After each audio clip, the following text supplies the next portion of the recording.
What's up guys, TJ got Kicks 89 here back with another video for you guys. Today we have got another skate shoe video. I'm just gonna keep uploading shoes of what I have currently because I've got a lot of shoes in my collection and I want to share some of this with you guys. So today, in the current theme of TJ got Kicks is skate shoe rant, we've got the Shet CT4, the Globe CT4, Shet Thomas's fourth pro model on Globe.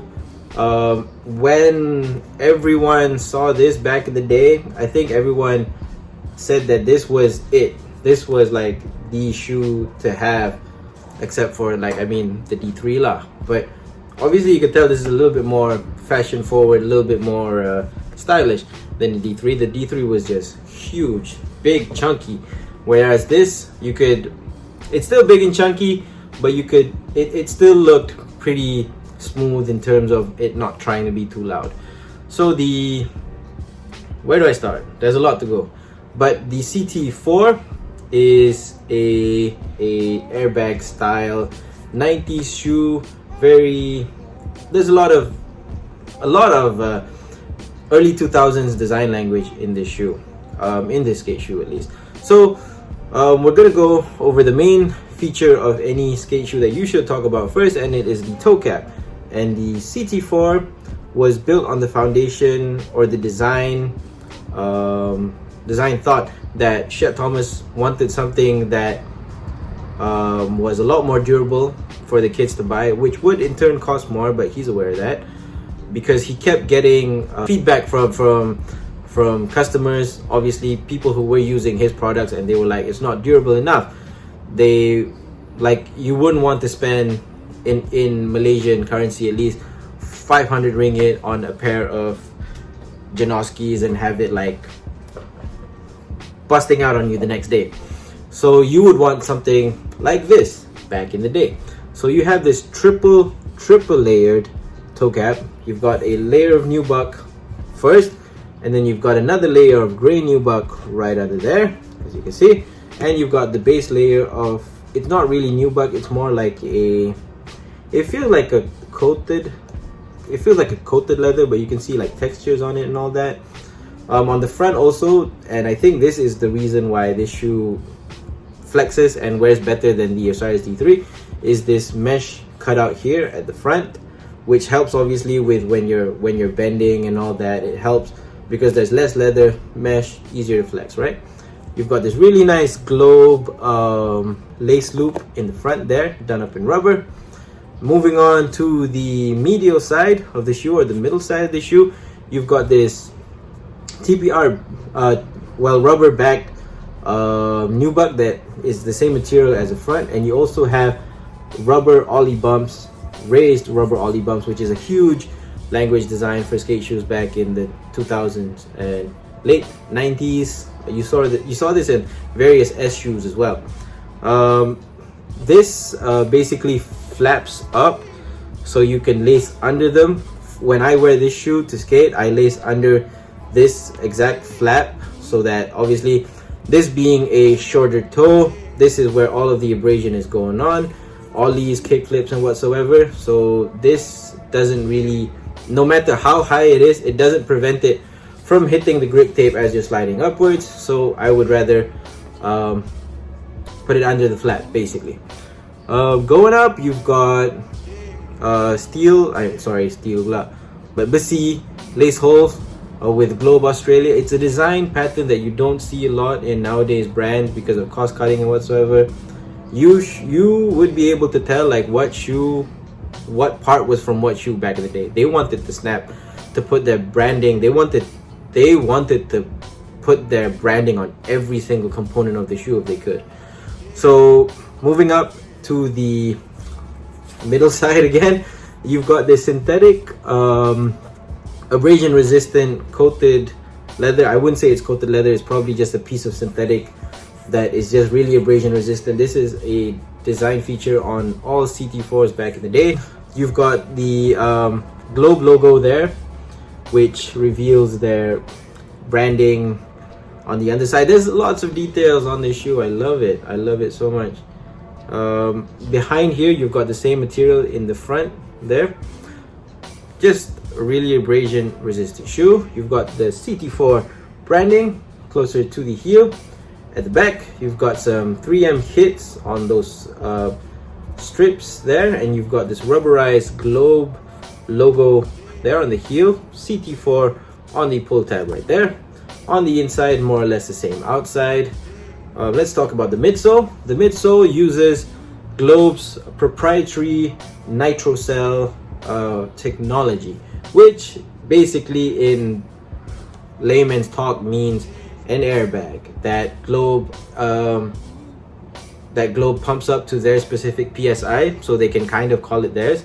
Ever since the intellectual property rights for Nike Air expired or has reached a certain point, I'm not sure about the law on that. You get the airbag. You get the airbag in the heel here, done up in red. This foam midsole, which is really hard to compress on the samples. I haven't worn this one yet, but I have a feeling it won't feel any better. At the front here, this is actually not a full-length airbag. It's literally just like this little pill at the front here to help with compression on this side, which doesn't really lend to where you would have most of your impact, which is on this side, or at least to have it dispersed equally across the entire forefoot. But hey, it's just something that you threw on to make it look really cool and really interesting. Something that's not really apparent on most skate shoes around this era is the presence of a what's called, it's not a midfoot counter, it's like a midfoot shank basically. So this runs all the way to the other side. It's a small plastic clip that just holds this together so that when you're in the shoe, you don't really move around, you don't get a lot of side to side movements. It's basically containing the foam so that it doesn't move to the side a lot. Foam being soft, obviously it will move and it's malleable and all that. Going up, this is the main feature of the CT4, which is actually the booty style tongue, which is the first of its kind. The first of its kind back then, because it. I just wanted to show. Comes with extra laces, something that you don't see nowadays. It's the booty style tongue, which is on what shoe was it? The 15s had it, the booty style tongue. Yep, the 15s, the Jordan 15. So basically, this just is a new experience for me back in the day. But when you put your foot in, you just feel like it's like a Kobe. If you know how Kobe's feel on your feet, like when you put your foot in it, you're just like locked in. It just like sucks your feet and you're just locked in. And this is one of the main reasons why I think this shoe did way better than the D3, because of its fit, and it was something that wasn't really emphasized back in the early 2000s, because everyone just thought that the puffier the tongue was, the more cushioning you'll get on the collar, the better the fit is. It's actually not. It's the way that you kind of make the shoe form around your feet and sit around it and form around it so that it moves with your feet. And this was something that Shet was very conscious about back then. So at the top, you've got the neoprene style tongue, the booty style construction, and you've got the same abrasion resistant material up top here with the Globe logo.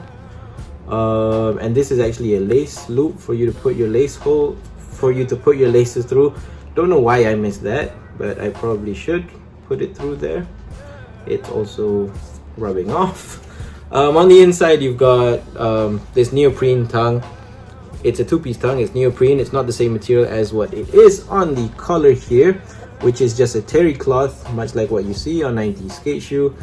And on the inside, you've got the Globe. Oh no, it's not. It's a Nitrolite insole, and this is just a standard EVA foam.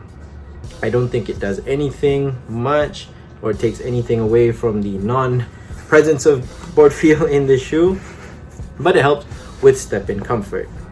At the bottom, you've got a black, very aggressive 90s outdoor hiking inspired herringbone pods, which flex very well, as you can tell. I'm kidding. With the glow branding right there. And that is pretty much the shoe. And what else did I want to say? And that is pretty much the shoe.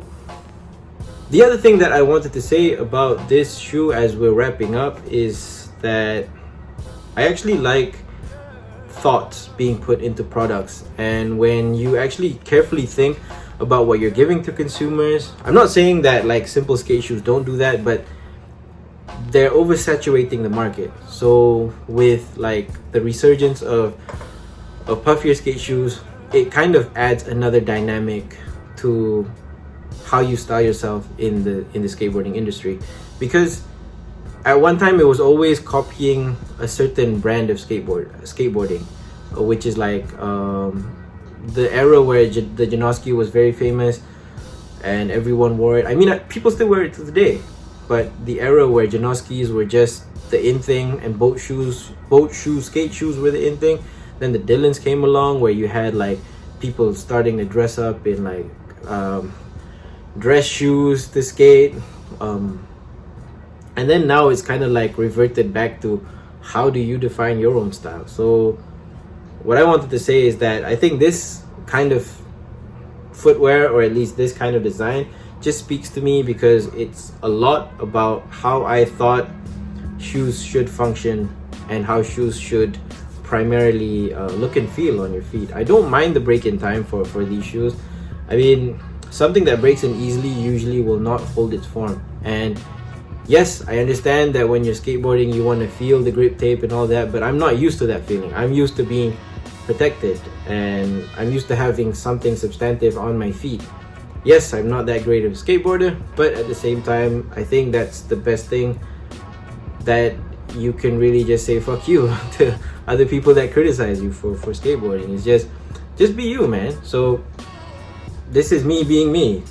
I hope to be able to get more pairs of these. I've already cracked my fours downstairs. I cracked my Rodney Mullen 3s as well. Didn't manage to do a review on those. But good throwback, good skate shoe. The CT4. Oh yeah, this is the deluxe version. Exactly the same thing, but has leather all around. But it's starting to crack, which means that this part in the back is coated leather. It's not real leather. It's PU basically. So yeah, as you can tell.